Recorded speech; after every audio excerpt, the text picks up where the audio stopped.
Come on, it's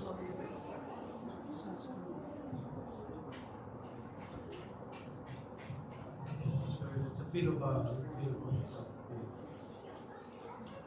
I've been told it's next week. Yes, it's next week.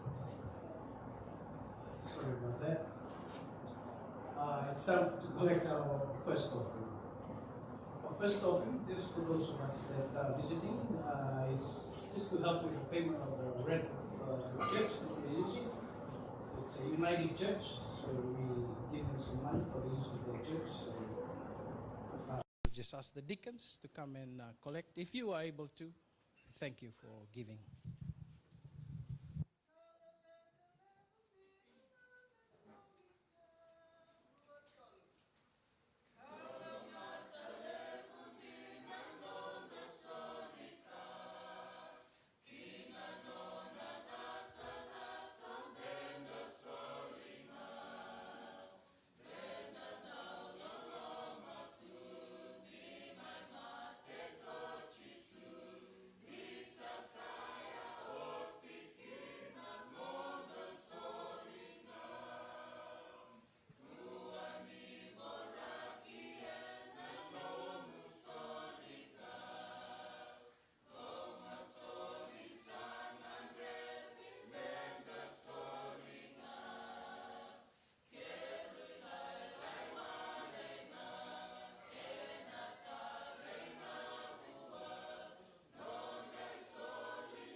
Singatang Vinaka.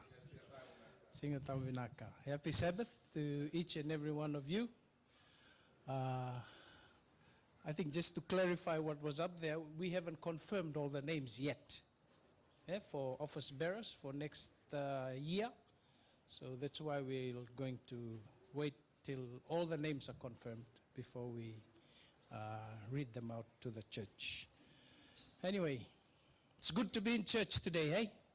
Yes, from the week that has just gone by, I know that we are all happy to be here today. Forget about work, forget about school. Hey, children? Yeah, some children like to forget about school every day, but it's good to be here in church today. I'd like to take this time to welcome. First, I'd like to welcome the holy angels who are here with us and the Holy Spirit that is present in our midst today. We know that they are here because we can feel it, and we know that they've been here since the Sabbath school started.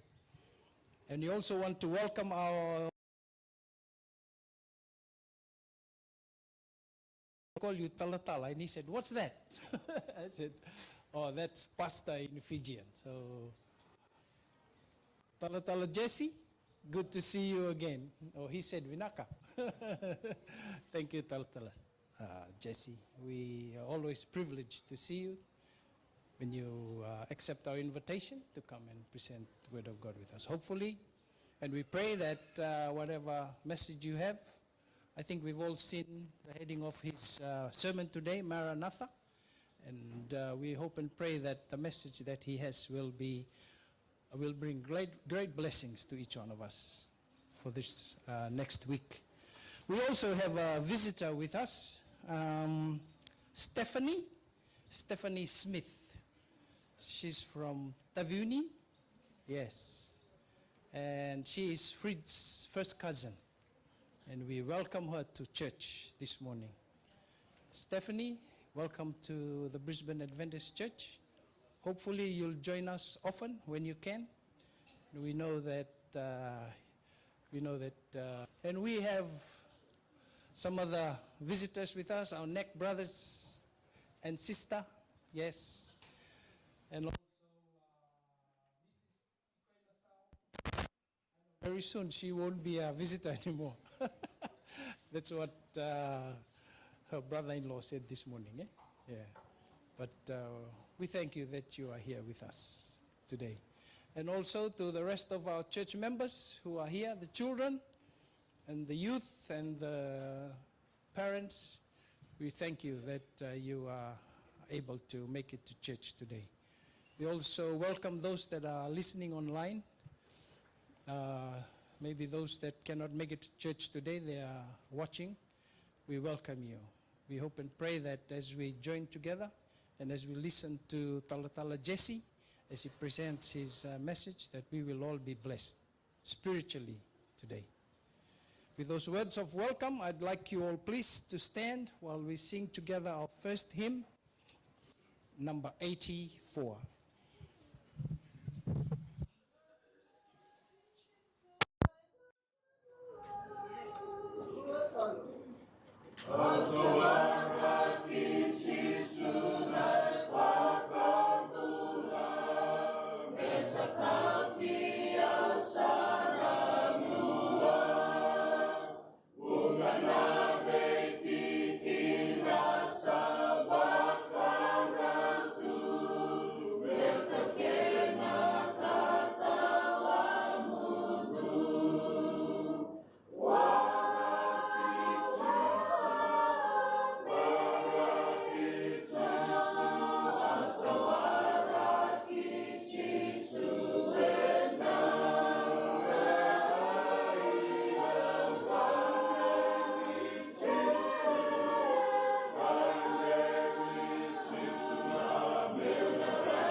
Thank you. If you're able to kneel, excuse my voice, please kneel together while we seek the Lord in prayer.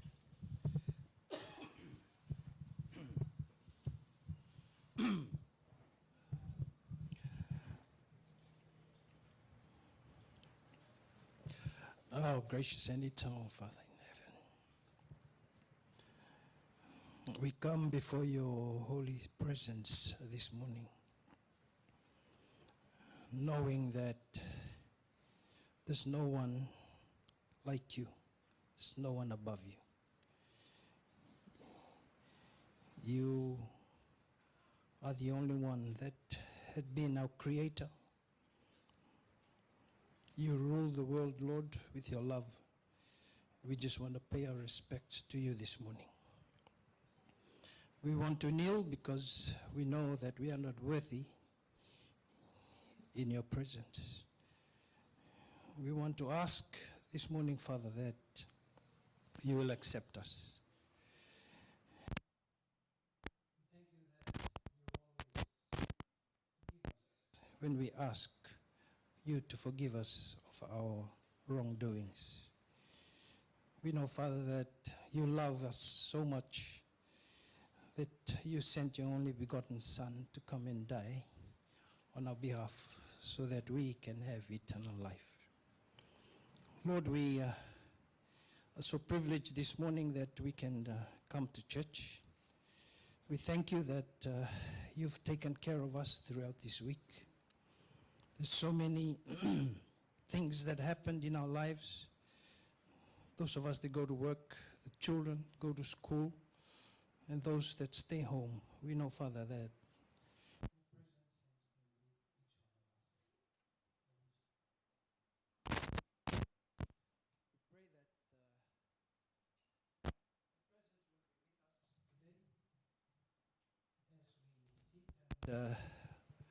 contemplate on your word as Talatala Jesse shares the word with us. As we open your Bible, the word of God, we pray that your Holy Spirit will help us to understand what we are going to be reading and what we'll be listening to today. Lord, also this morning we want to pray for those of our members who cannot make it to church. We know that their thoughts are probably with us. Maybe they are physically sick. Also. We pray, Lord, that your Holy Spirit will speak to them in your own way. We pray for the young people, Lord, especially those that are not here. You know where they are. We pray, Lord, that your Holy Spirit speak to them. There's so much that distracts them from you. And we know, Lord, that only you can bring them back. And we pray for their lives, Lord. We know that we are living, Lord, in the times that is going to end soon. We need to prepare ourselves when we looking forward to your coming. Our lives has to be ready to accept you. And Lord, we pray, Lord, that your Holy Spirit will help us to prepare for that day. Please forgive us if we may have done things that were not right and according to you. Forgive us for the sins that we may have committed. We pray that you will always remind us in your word how to live a life that is more acceptable to you. We thank you again, Lord, for Pastor Jesse as he presents the word, opens the word of God and shares with us, that the Holy Spirit will speak through him. The message that he has, Lord, will bring us closer to you today and for the rest of the week. We ask all of this in your precious name. Amen.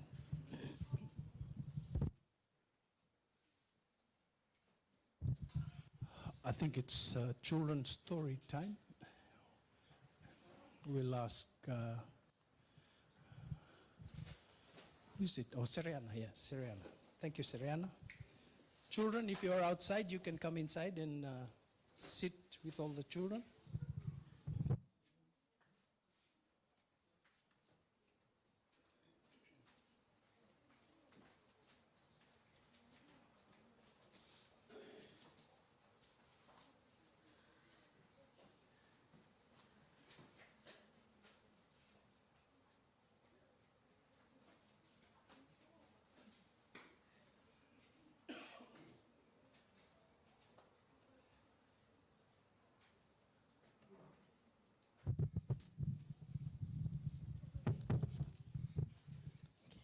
Happy Sabbath, children. Happy Sabbath, children. Louder. Good job. All right. I'm going to tell a story to you today. I'm going to narrate it as a first person, which means that I'm going to talk about it as if it's my story. Okay? All right. So the topic for the heading of the story is Under the Mango Tree. I grew up in a small swamp village, the second youngest in a family of 8 children. Life was not easy for us. We came from a very poor background, but it was home, and it was where my story of faith began. When I was just 8 years old, my mother passed away. Losing her was the most heartbreaking moment of my life. I had always been very close to her, and after she died, I felt completely lost. While other children played on the village green, I would walk to my mother's grave. A mango tree stood above it, offering shade. I used to climb that tree and sit quietly, looking down at her grave and crying my heart out. It became the place where I poured out my pain, a place where, though I didn't know then, God was already listening to me. As time went on, my older brothers and sisters left the village for work or school or to stay with relatives. I can't even remember where they went because I was too young to understand. I was left with my younger sister and my father, who was deeply broken by my mother's passing. Dad didn't know how to take care of us. Many times I had to go out to find food for my sister and I gathered wild vegetables, caught fish or crabs, and sometimes even took from other people's garden when there was nothing else to eat.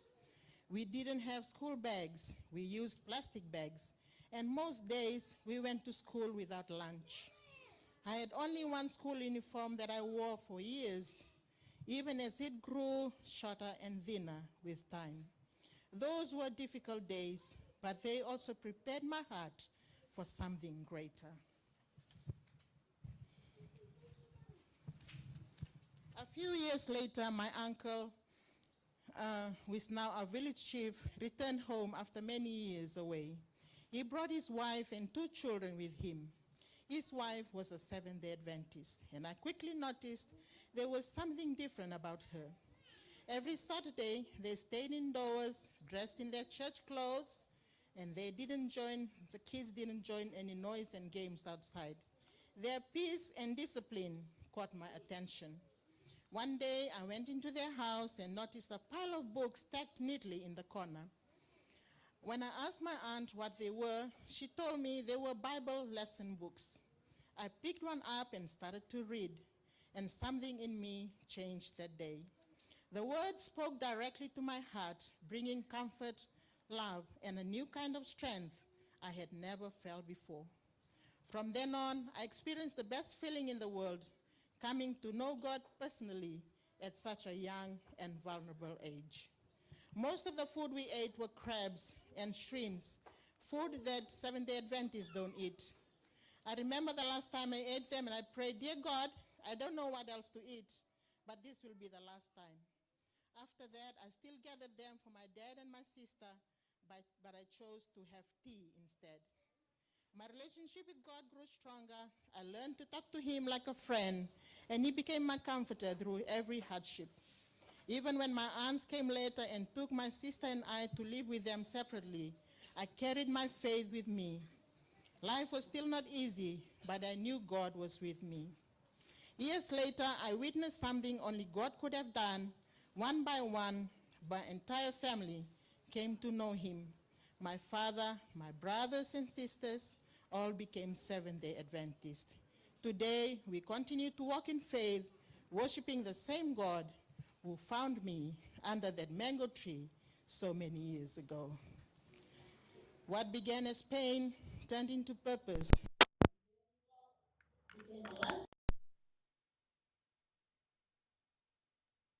Children, that story was my story as a young girl in my village. Some points I want to take out from the story for you, children.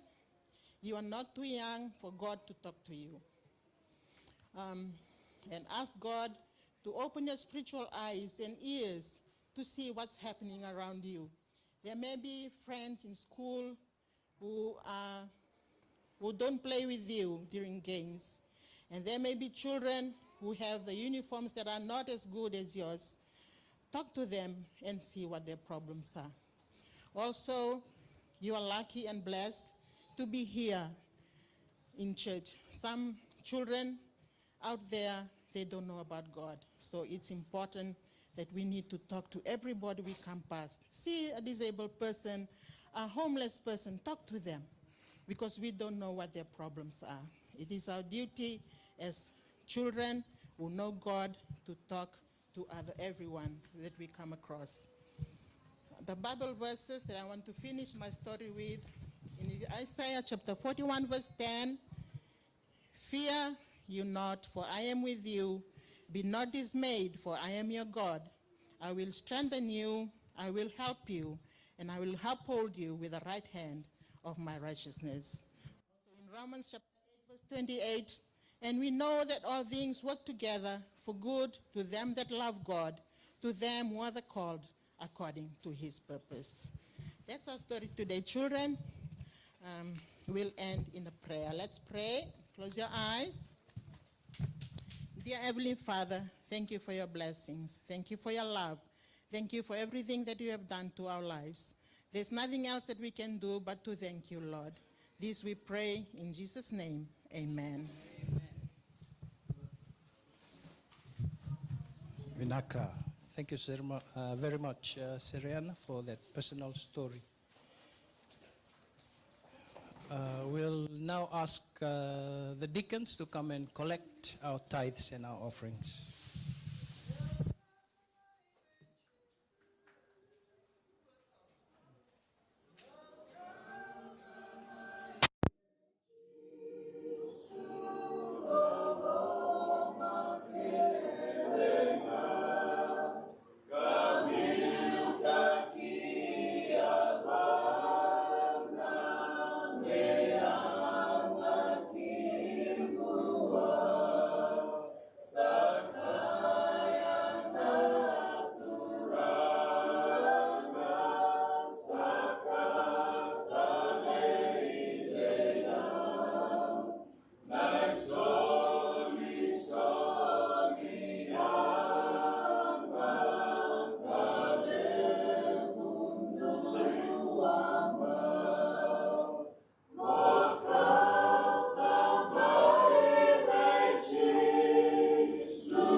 Dear Heavenly Father, thank you so much for all that you have given us, for a beautiful new day, for the Sabbath that we can spend together.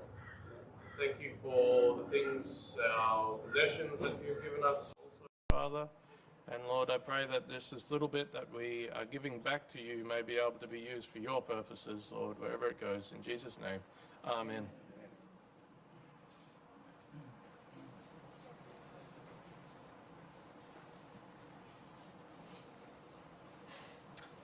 Good morning, church.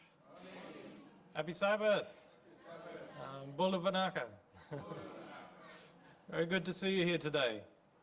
To set my timer going because I need to practice on keeping my sermon the correct lengths. So yeah, I'm just setting that going. But today I'm really excited to share what my sermon title is for today. And I'm just so glad that we have so many people here. We have lots of children as well. I thought it was really cool seeing the boys up here as well, ready with their lessons and things and reading as well. It was very nice. Yeah, we are gathered here together and we're here to fellowship and to worship our Creator and to learn more about His incredible Word. And I'll just have a short prayer just before we start. Dearest Heavenly Father, thank you for bringing us here today. Please give us your Holy Spirit, Lord, to help us understand your word. And dear Lord, please let the people hear your words today and not mine. Please open our eyes that we may understand and see what you have planned for us. Thank you, Father, in Jesus' holy and precious name. Amen. Yeah, so if you've read my title, it's on Maranatha. So can anyone tell me what Maranatha means? The Lord is coming, yes. So Maranatha is an Aramaic word, and it means come Lord or Lord come. And there is some sort of debate a little bit about whether it is the Lord has come or the Lord is coming, because the tense isn't exactly there. But to be honest, it can mean both. Jesus has both come and is coming again. So it covers all bases in that one word. And in the Latin Church, the word Maranatha has been used as a solemn formula for an excommunication in a church. So you would use it alongside the word anathema. The words anathema, Maranatha were used for excommunication by the church, basically meaning that a person is cast out and reserved for the judgment of God. There is a much nicer side to the use of the word Maranatha, though. The early church faced much persecution, and life for a Christian under Roman rule was not easy. The Romans required everyone to declare that Caesar was God. The early Christians knew that there is only one God and one Lord, Jesus Christ. And in all good conscience, they could not call Caesar their Lord. So the Romans looked upon them as traitors and persecuted them and put them to death. Living under those conditions, the believers' morale was lifted by the hope of the coming of the Lord. And Maranatha became the common greeting of oppressed believers, replacing the Jewish greeting Shalom, which means peace. The followers of Jesus knew that there would be no peace because, as Jesus had told them in Matthew 10:34, I do not think that I've come to bring peace on earth. I did not come to bring peace, but a sword. But they also knew that the Lord would be returning to set up his kingdom. And from the truth that they drew, they drew a lot of comfort. And they were constantly reminding and being reminded that the Lord is coming. Jesus taught several parables on this same theme of watching and waiting and being prepared for his return. So I would like you to come with me to Genesis chapter 6 and 7. And while you're turning there to Genesis 6 and 7, I just want to share with you some of the words of Jesus in Luke 26. And Jesus gave us an example of what his return would look like. And it says in Luke 17:26, and as it was in the days of Noah, so it will be in the days of the Son of Man. They ate, they drank, they married wives, they were given in marriage, and the day that Noah entered the ark, and the flood came and destroyed them all. So if you turn with me to Genesis 6, it says in there in verse 1, I'm just going to read a little bit of this so we can get a bit of an understanding. Genesis chapter 6, verse 1. Now it came to pass when the men began to multiply on the face of the earth, and daughters were born to them, that the sons of God saw the daughters of man, that they were beautiful, and they took wives for themselves of all whom they chose. So here they are, marrying, giving in marriage. It's just happening as normal everyday life. Verse 5. Then the Lord said that the wickedness of man was great in the earth, and that every intent of the thoughts of his heart was only evil continually. And the Lord was sorry that he had made man on the earth, and he was grieved in his heart. And the Lord said, I will destroy man, whom I have created, off the face of the earth, both man and beast, creeping things and birds of the air, for I am sorry that I have made them. But Noah found grace in the eyes of the Lord. And it says, verse 9, this is the genealogy of Noah. Noah was a just man. He was perfect in his generations. That means he was blameless and a man of integrity. Noah walked with God, and Noah begot 3 sons, Shem, Ham, and Japheth. The earth was also corrupt before God, and the earth was filled with violence. So God looked upon the earth, and indeed it was corrupt. For all flesh had corrupted their way on the earth. And God said to Noah, the end of all flesh has come before me, for the earth is filled with violence through them, and behold, I will destroy them with the earth. And we know from Hebrews chapter 11 verse 7, it says, by faith Noah, being warned about things not yet seen, in reverence prepared an ark for the salvation of his household, by which he condemned the world and became an heir of the righteousness which is according to faith.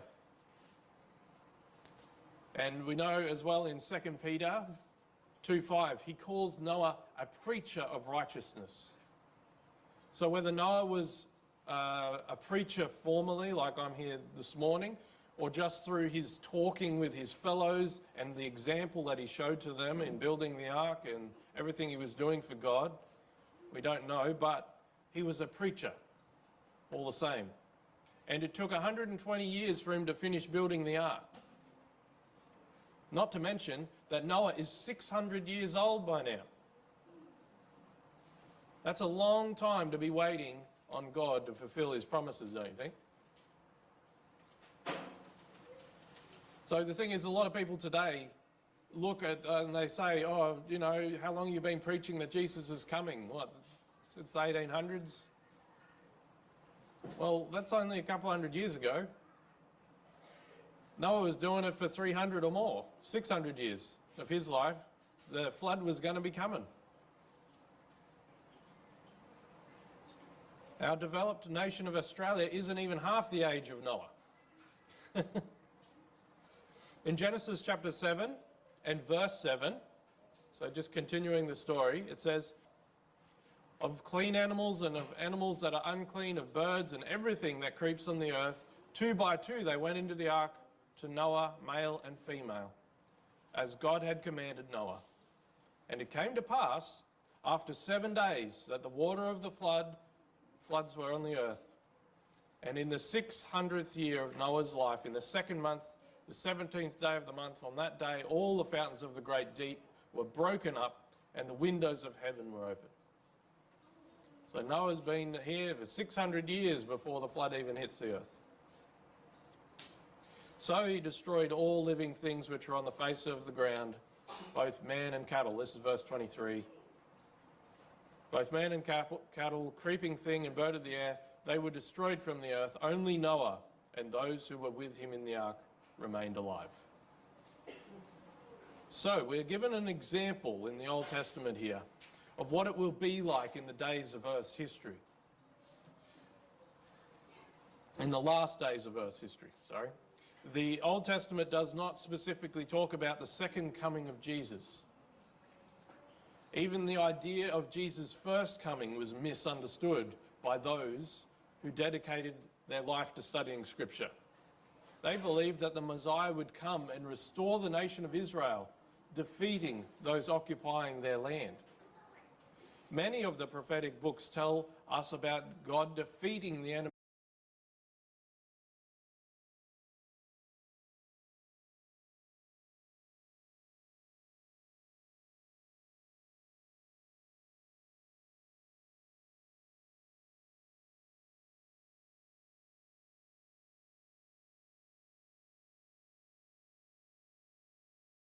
and a new earth, and a new earth.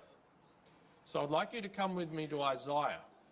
We're going to explore a little bit more about what the Old Testament has to say here about the second coming. So Isaiah 51 verse 6. Isaiah 51 verse 6 says, "Lift up your eyes to the sky. They look to the earth, then look to the earth beneath, for the sky will vanish like smoke, and the earth will wear out like a garment, and its inhabitants will die like gnats. But my salvation will be forever, and my righteousness will not be dismayed," says God. So that was Isaiah 51:6, and now I'm going to go to Isaiah 65. Chapter 65, verse 17, starting verse 17. "I create a new heavens and a new earth." Verse 18. "But be glad and rejoice forever in what I create. For behold, I create Jerusalem as a rejoicing and her people as a joy." Verse 19. "I will rejoice in Jerusalem, nor the voice of crying." There's a lot of crying and weeping and things going on in Jerusalem right now, I can tell you. In verse 25 there of the same chapter, "The wolf and the lamb and dust shall be the serpent's food. They shall not hurt nor destroy in all my holy mountain, says the Lord."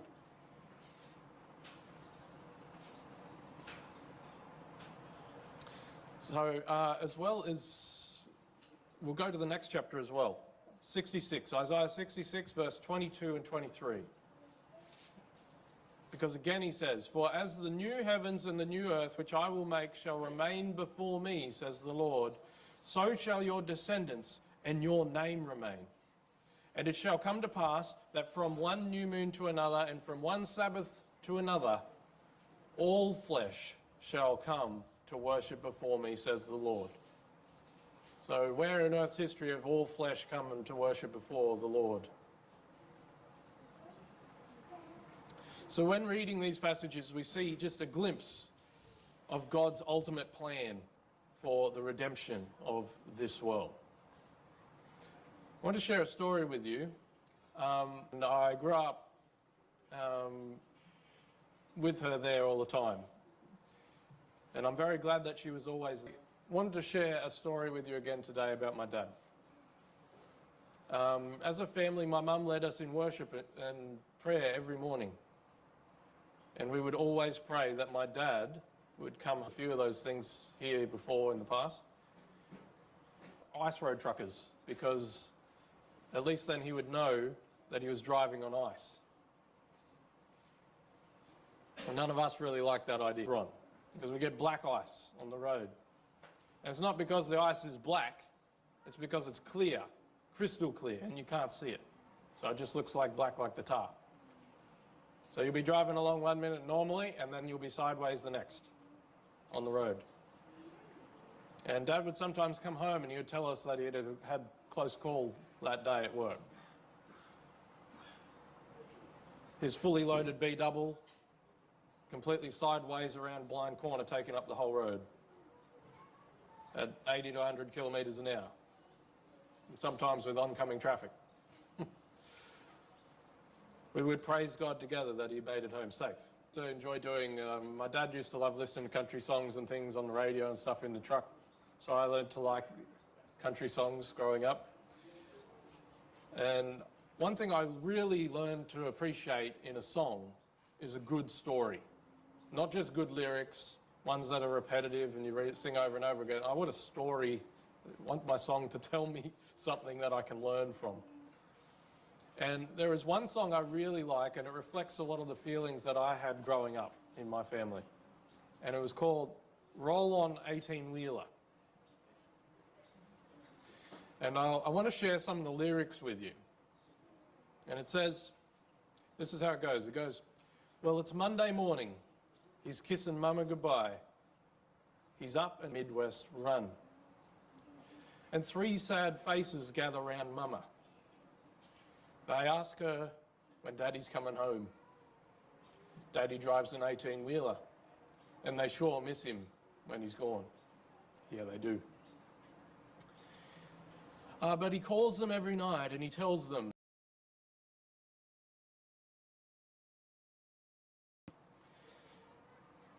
Roll on highway, roll on along.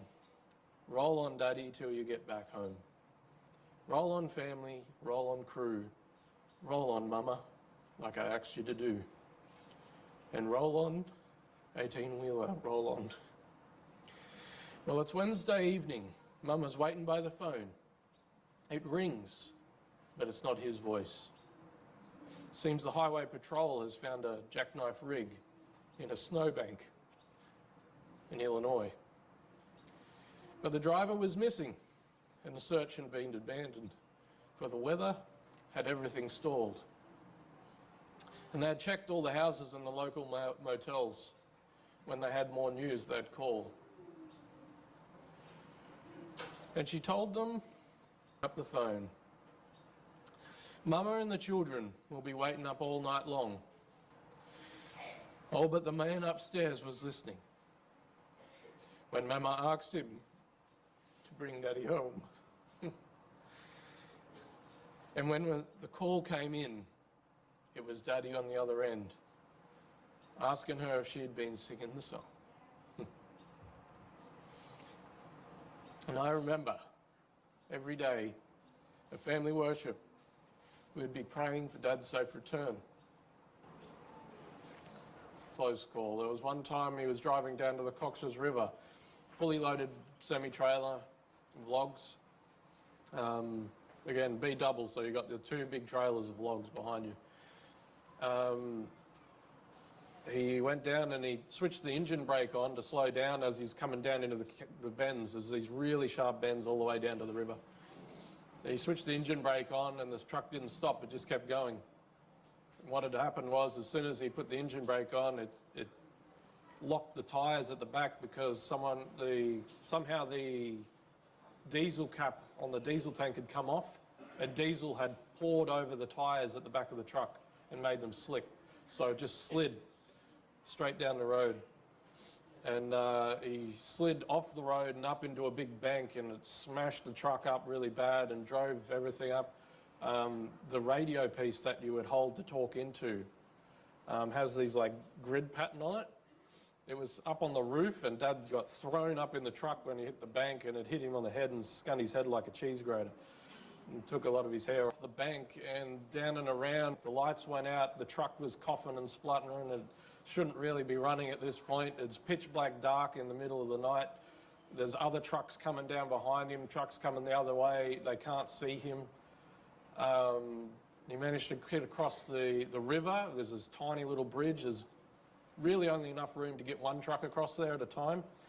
But he managed to get across there, and as he came up around, there's a blind bend, and another truck came around the bend the other direction, just missed him, and he was like, there's only one spot you can put, there's a cliff on the other side.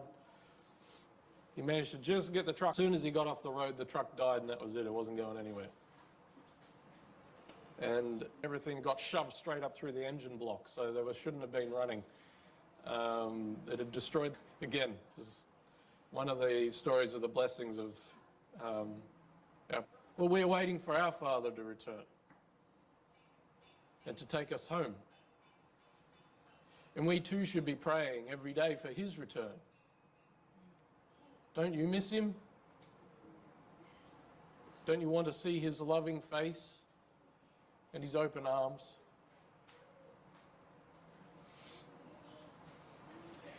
Now, when we look at the New Testament, the doctrine of the second coming becomes very clear and emphatic even. The traditional passages are all clear.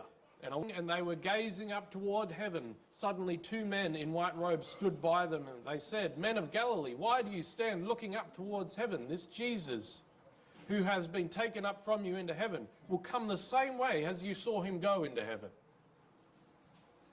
1 Thessalonians 4:16. For the Lord himself, with a cry of command and with the archangel's call and with the sound of God's trumpet, will descend from heaven, and the dead in Christ will rise first. Then we who are alive, who are left, will be caught up in the clouds together with them to meet the Lord in the air. And so we will be with the Lord forever. From the Gospels, We can think immediately of a passage in John 14, verse 2, where Jesus says, "In my Father's house there are many dwelling places," or many mansions. "If it were not so, to myself."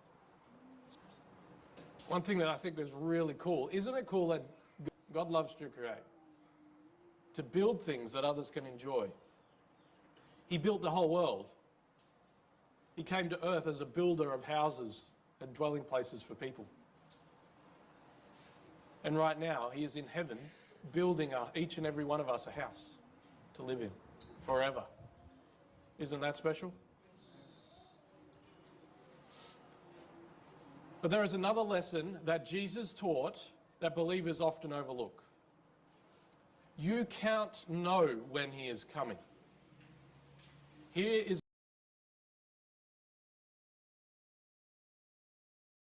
as a surprise.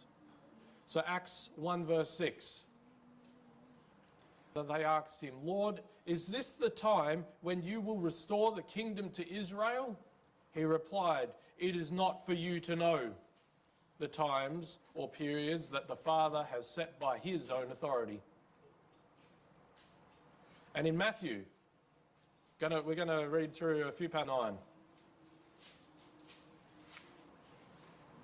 Sorry if I'm going a bit quick. Matthew chapter 24, 36 and 39, to 39. "But about that day and hour no one knows, neither the angels of heaven nor the Son, but only the Father. For as the days of Noah were," and we already read that passage there earlier.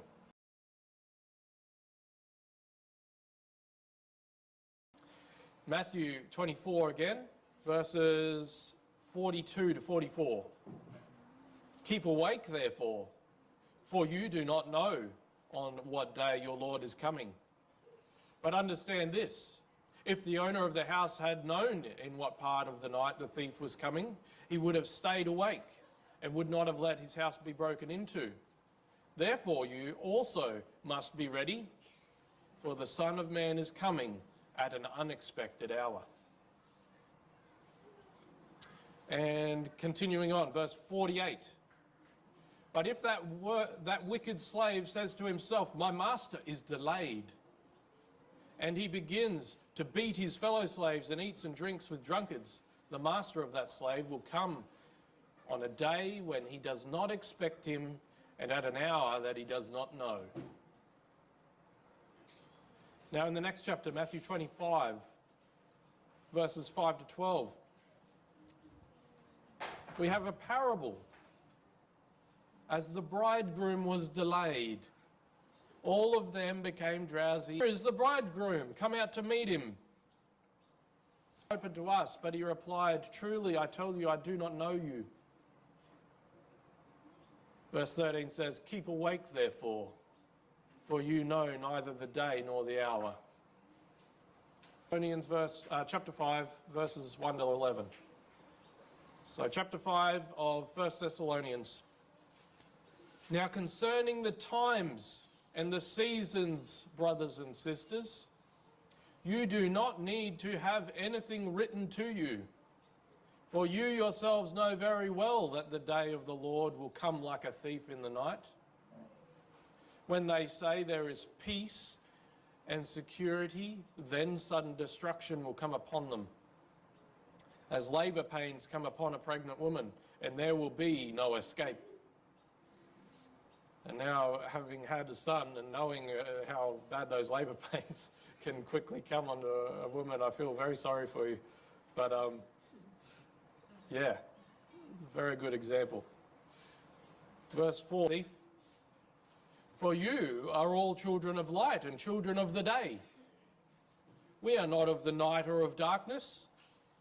So then let us not fall asleep as others do, but let us be awake and be sober. Get drunk at night. But since we belong to the day, let us be sober and put on the breastplate of faith and love, and us not for wrath, but for obtaining salvation through our Lord Jesus Christ, who died for us, so that whether we are awake or asleep, we may live as indeed you are doing. When it says awake or asleep, it's talking about death. The value of being prepared is also seen in this quote. Everybody knows who the Shakers were. They built us furniture. And you know there is no need to hurry.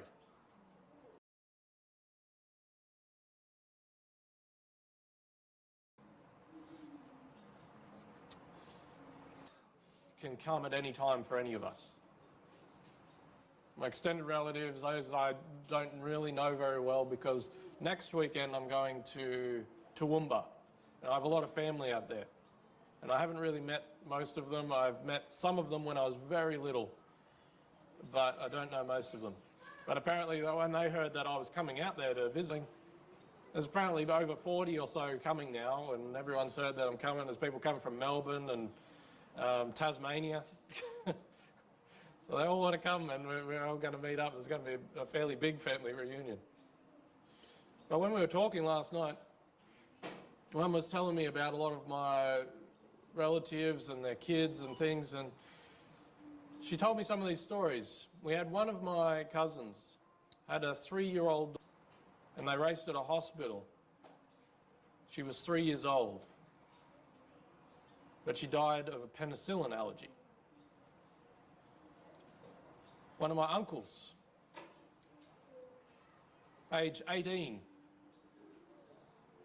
he was using a Primus stove and it exploded in his face. It burned him really, really badly. They raced him to hospital, but he got a blood clot. Much older, she went to visit her brother after her husband had passed away. It was a long distance drive. Australia has got long roads between towns. They raced at a hospital. As well, my Uncle Vernon, a lot of people say I look very much similar to him. I never met him because he was driving a truck, the seat next to him. They're driving across a train line in the middle of the night. Trains didn't have lights back then. The cab of the truck got taken off the truck that they were driving, and they were both killed. He was very close to my dad. People have accidents all the time. We need to be careful to preserve the precious little time that we have on this earth, because it's not long. Even if you live to 100 years old, that's not a long time. Some people, I don't know, I've talked to, even friends of mine have been like, you know, I don't want to live forever. Like, I'd get bored. You know, as soon as people like that get to the time where they are about to die, they're like, I feel like I haven't even done anything with my life. There's not enough time to mess around in life. And I know that my dad died fairly young too, from bladder cancer. But the pain, the suffering that he endured is over. He died during the night. He finally got to rest. But that rest won't last long. And when he opens his eyes, he will not only feel like he's had the best sleep of his entire life,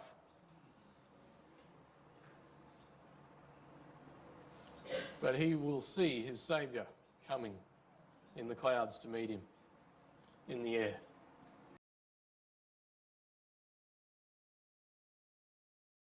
Be prepared.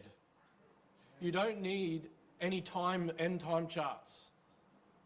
Jesus could come any day today. In our Lord and Saviour Jesus Christ, live our lives in the light of the knowledge that he can come at any time. We are to be ready for him to come. I want to just show you a contrast now. And I really want to make it clear. Unfortunately, we live in a world today full of conflict, natural disasters. Just in 2025 alone, we have had major conflicts in the Russia-Ukraine war, the Israeli-Palestinian conflict, the civil war in Sudan, alongside ongoing insurgencies in the Democratic Republic, including the August floods in Sierra Leone major earthquakes in Afghanistan, devastating wildfires in Canada.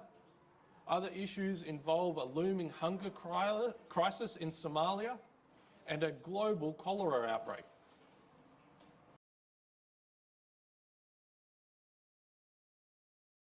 Like a garment. The violence today is crazy. The Apostle Paul confirmed that before Christ's return, the world would have perilous immorality, violence, idleness, and rejection of the things of God. That's in 2 Timothy. Bringing the great flood was that the earth was filled with violence. We read that earlier. Consider the age that we live in. There's been an alarming increase in global violence in just the previous 500 years combined.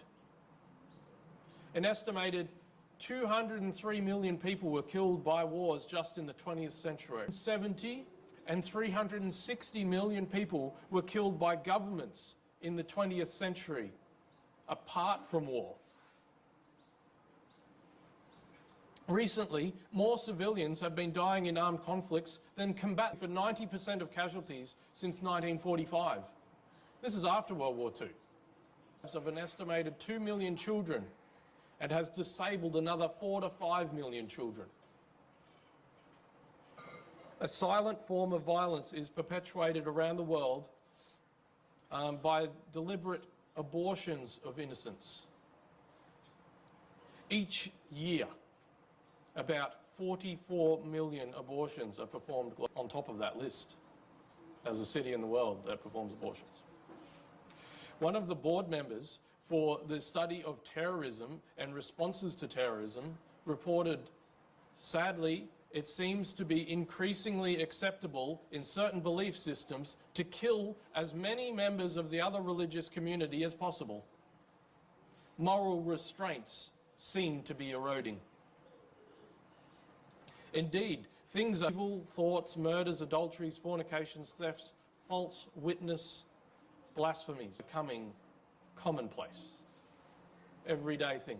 Every time you turn on the news, what is it? That's why nobody wants to watch the news anymore. I definitely don't like to watch the news because there's just always terrible stuff going on everywhere. But God has a plan. A world without sin. So, come with me to Revelation 21. This is our second last verse. Revelation 21, 1 to 5, where it says, "Now I saw a new heaven and a new earth, for the first heaven and the first earth had passed away.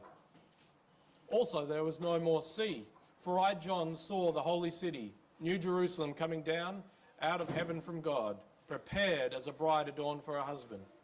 And I heard a loud voice from heaven saying, Behold, people, God himself will be with them. There shall be no more death, nor sorrow, nor crying. There shall be no more pain, for the former things have passed away. Then he who sat on the throne said, Behold, I make all things new." And the last verse I want to share with you, Isaiah 11, 6 to 9. "The wolf shall dwell with the lamb, the leopard shall lie down with the young goat, the cow and the bear child shall play on the cobra's hole, and the nor destroy in all my holy mountain. For the earth shall be full of the knowledge of the Lord as the waters cover the sea." Ellen White had a vision of the new earth. And it very much resembles what I imagine when I read those verses.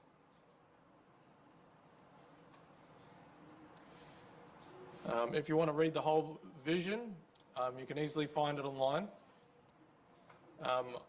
And also, I just want to share some of this vision with you. And I'd just also like you to just maybe sit and imagine here for a minute. So you can close your eyes and just imagine in your mind the beauty of heaven. This is what she had to say. "Then we began to look at the glorious things outside the city. There I saw most glorious houses. that had the appearance of silver, supported by 4 pillars set with pearls, most glorious to behold. These were inhabited by the saints, and in each was a golden shelf. And I saw many of the saints go into the houses to do something with the earth. Not as we have to do in the earth here, no. A glorious light shone. I saw another field full of all kinds of flowers. And as I plucked them, I cried out, they will never fade.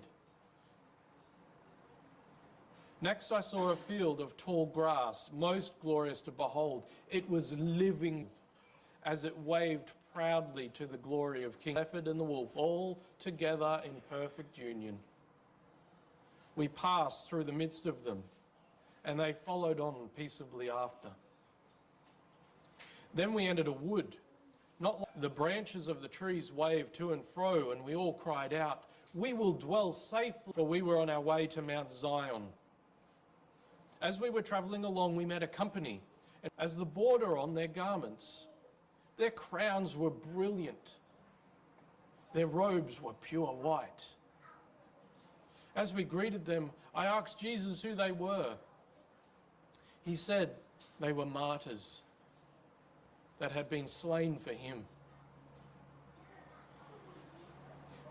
This part gets me because it's of little ones. And they also had the hem of red on their garments. Mount Zion was just before us. And on the mount, please. And I saw the little ones climb, or, if they chose, flowers. There were all kinds of trees around the temple to beautify the place. The box down with the weight of its timely figs. These made the place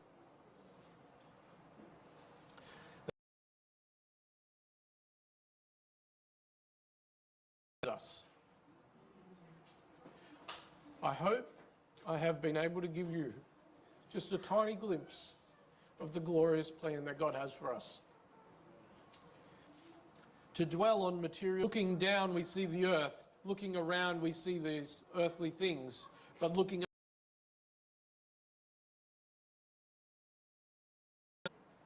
to those who are discouraged, who are worried today, Maranatha. To those who are filled with anxiety over the problems they are facing, Maranatha, our Lord is coming.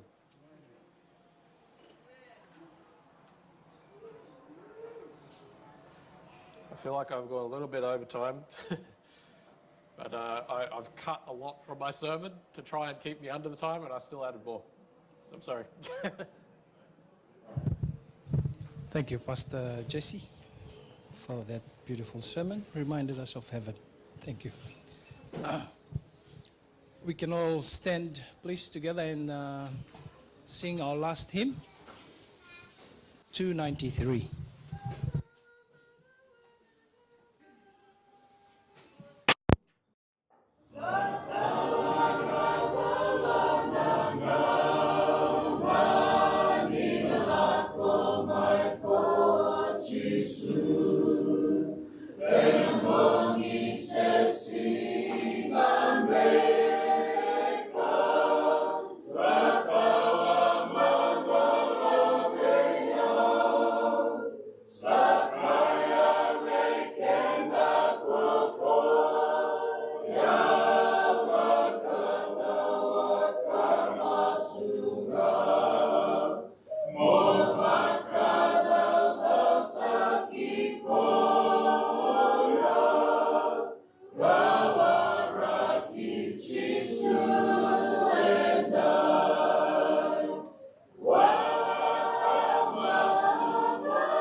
Wait for Jesus. Beautiful.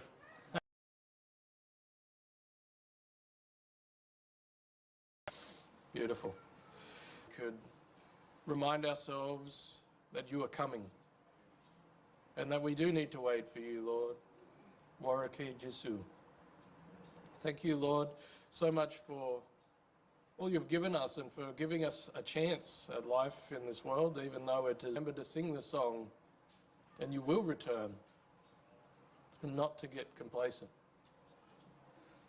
Please, Father, send your Holy Spirit into our hearts today to refresh us in you, that we can trust in you each day for each and everything that happens, even though the world is rough and will try to grind us down. Physical war or the invisible war that we each face every day. I pray, Lord, that and where we need to do better, and where Satan is trying to pull us apart, I pray, Lord, that you will lift us up and help us to be able to do what is not the only place and the only thing that we have today, and that you're of your creation. Thank you, Lord, in Jesus' holy and precious name. Amen. Amen.